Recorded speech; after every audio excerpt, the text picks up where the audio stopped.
Hi guys, this is a sewing slash mending tutorial, and something unfortunate happened to my favorite work sweater. It caught a snag. Not a big snag, it was less than a dime, but once you get that snag on a certain fabric, it's just gonna fray and it's just gonna get worse. So you have to deal with it. So this is just a super light, loose weave. So really kind of delicate. And first, let me tell you about the tools that I'm using. Some embroidery floss. Very inexpensive, just to pick up whatever at Amazon. And this is a needle threader, and I do not believe I could actually thread the floss without the needle threader.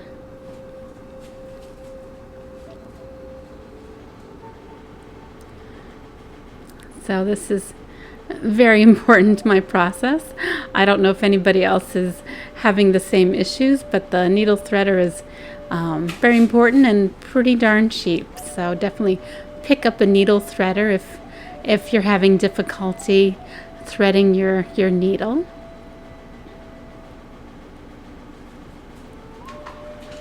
And a small little swatch of just whatever is hanging out in your fabric stash. This will give it a good backing, because there's really nothing for the floss really to hang on to.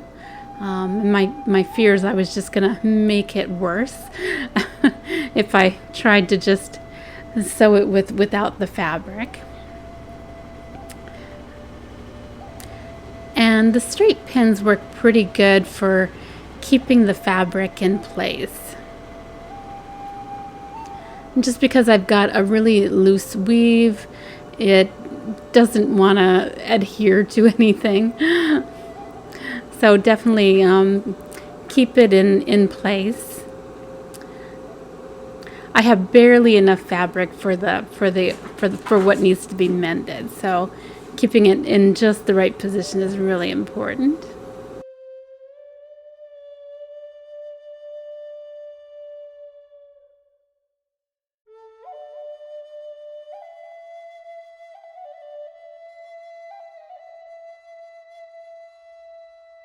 And unlike thread, the floss, you don't have to knot it in the beginning. Usually when I'm doing hand sewing, I will create a little knot so it doesn't move.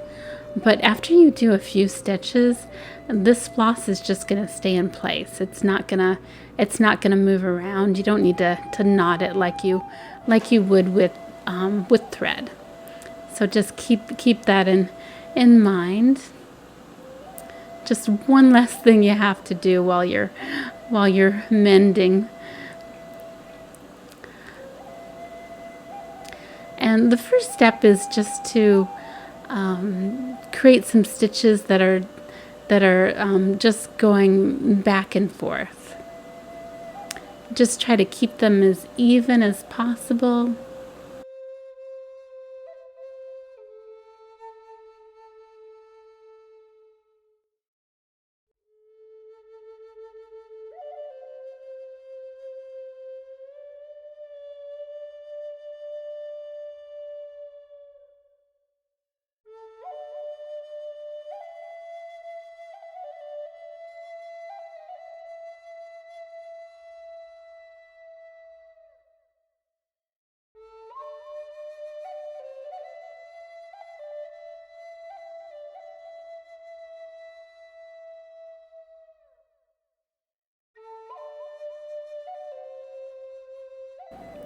And if your floss gets tangled up in the pins, just use your needle just to pry it loose and just start again. Once you get going and and you feel like the everything is really in place, like the fabric is not going to move around on you, you can just remove your pins, because the floss is going to get tangled again and again is what it's going to do. So as soon as you feel confident it's going to stay in place, you can just remove all of the little pins.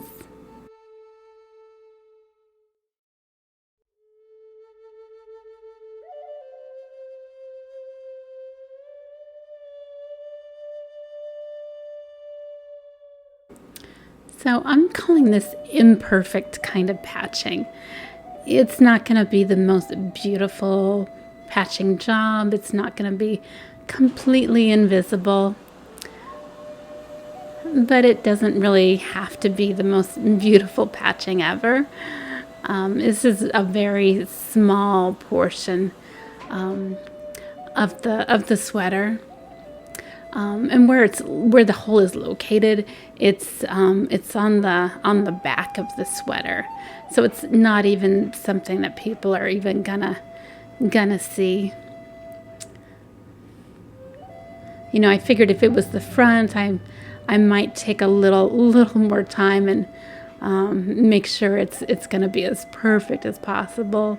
You know, maybe even doing some kind of design or something, just to make it look less like a mending job. But this is on the back, and I'm doing kind of a good enough kind of patch. I just want to make sure that it's not going to get any worse. You know, it's not going to unravel anymore. And you basically pick the color of floss just to match it as well as you can. It's not a perfect color choice.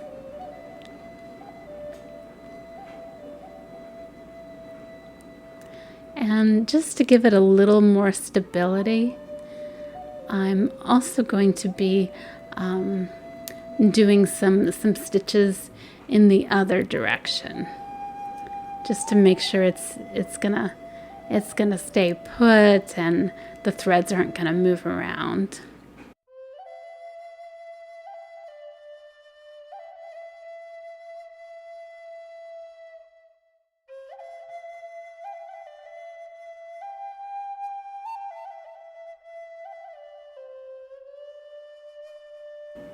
But first, just try to cover up the hole as best that you can.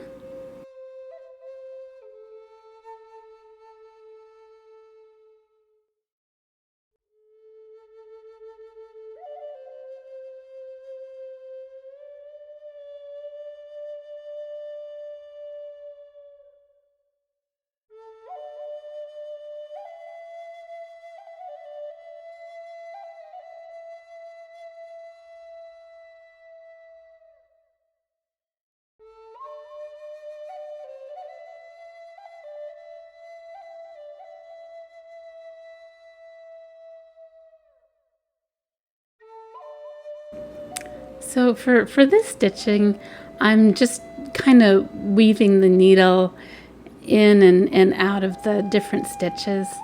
Again, just to give it a little more durability, just to make sure it's going to really stay put.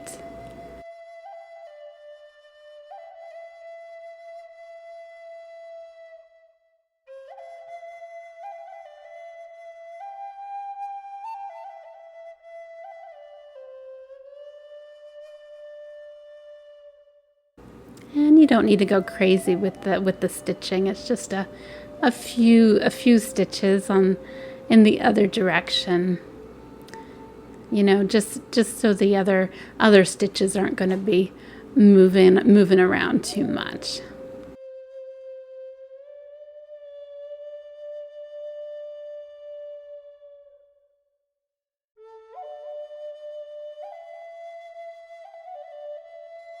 So that was the biggest hole that I have to mend, but there's also two smaller ones.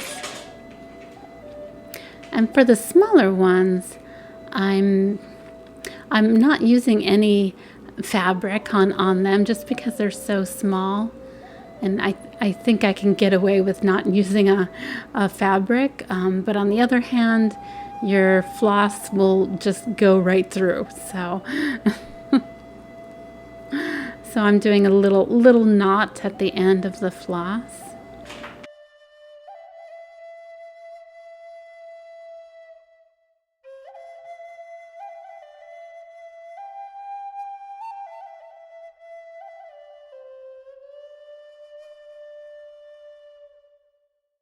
And again, I'm not looking for perfection here. I'm not looking for beauty. I'm basically just trying to stop the fabric from unraveling. That is my biggest aspiration with these patches here.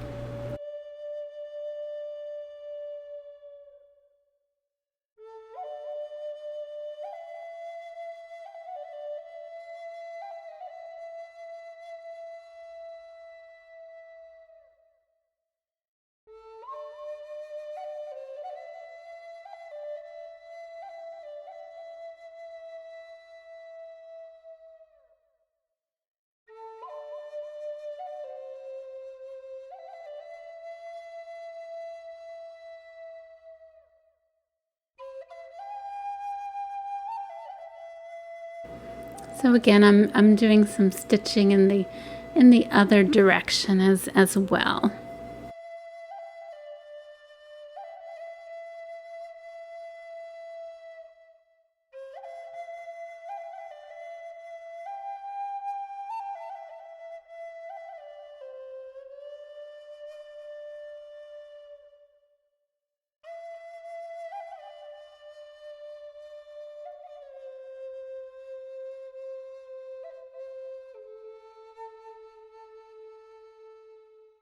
And I've got one last hole to take care of.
So I'm just trying to make the stitches slightly bigger than the hole.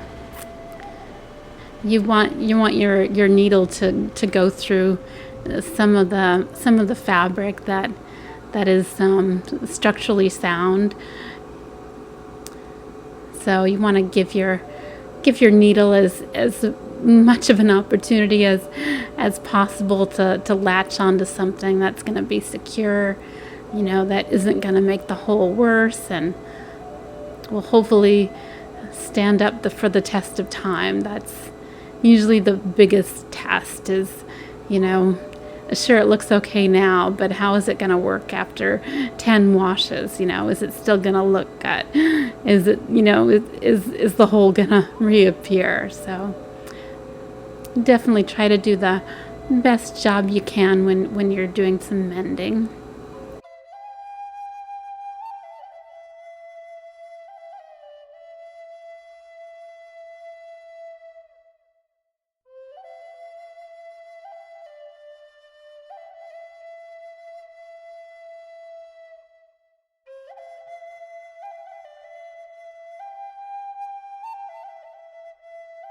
And I'm using the same technique as the other two holes.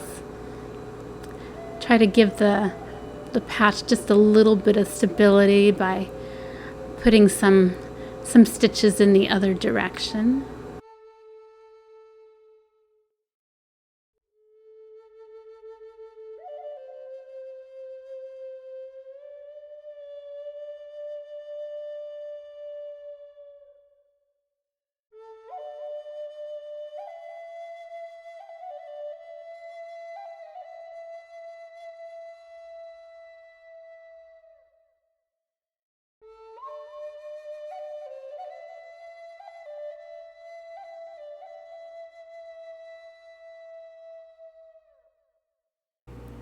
And to finish it off, I'm just giving it a little knot on the other side. It may not be necessary, but I'm a hand sewer and it always seems like the right thing to do. So the last step is just to trim off the fabric that I don't need. So this fabric's only purpose was just to create a little bit of stability while you're creating the stitches. So it's already done its work. And just be sure you're leaving enough room so you're not snipping off any of your fine stitches. And if it frays in a wash, it's not really a big deal.